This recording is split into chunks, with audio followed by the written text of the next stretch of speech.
Happy New Year at magandang umaga po sa ating lahat. Narito ang ating weather update para sa unang araw ng ating bagong taon, January 1, 2026.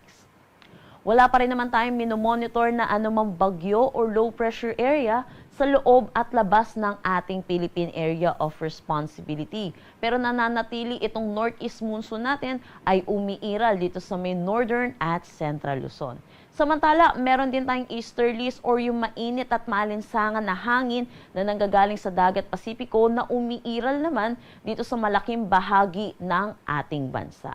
Dulot ng interaction netong northeast monsoon which is malamig na hangin at easterlies mainit at maalinsangan na hangin, yung salubungan nito ay yung tinatawag nating shear line. Sa ngayon, wala pa rin naman pong direktang epekto itong shear line, pero inaasahan po natin mamaya magkakaroon po ito ng epekto, lalo na dito sa may southern Luzon dahil na rin sa paglapit ng axis netong shear line natin, at inaasahan natin magdadala ito ng mataas na tsansa ng mga pag-ulan dito sa may southern Luzon pati na rin sa ilang bahagi ng Visayas.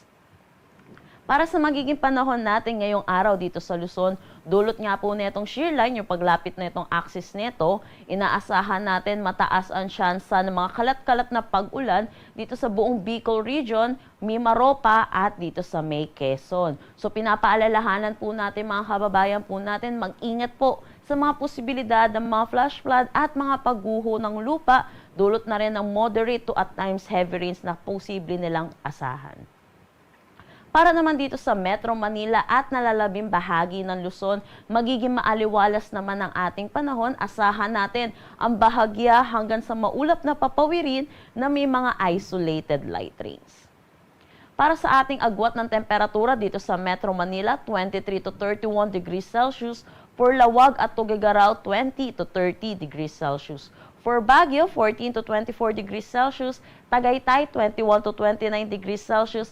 At Legazpi, 25 to 31 degrees Celsius.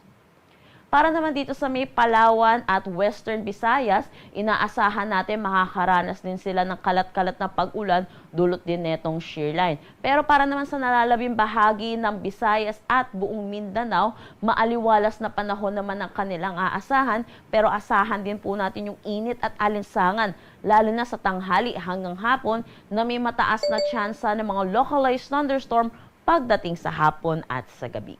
Agwat ng temperatura para sa Kalayaan Islands at Puerto Princesa, 24 to 31 degrees Celsius.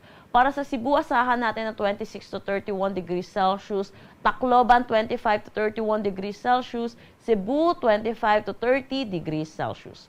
For Zamboanga, 25 to 33 degrees Celsius. Cagayan de Oro, 24 to 31 degrees Celsius. At Davao, 25 to 33 degrees Celsius. Dulot ng bugso netong northeast monsoon, nagtaas tayo ng gale warning dito sa may Batanes. Pinapaalalahanan po natin mga kababayan po natin mangingisda at may mga sasakyan maliit pandagat, delikado po muna pumalaot dito. At sa mga susunod na araw, dulot netong surge netong northeast monsoon or amihan, inaasahan natin dadami din yung areas na under ng gale warning. So pinapaalalahanan po natin mga kababayan po natin, tutok po tayo sa nilalabas na updates ng Pag-asa.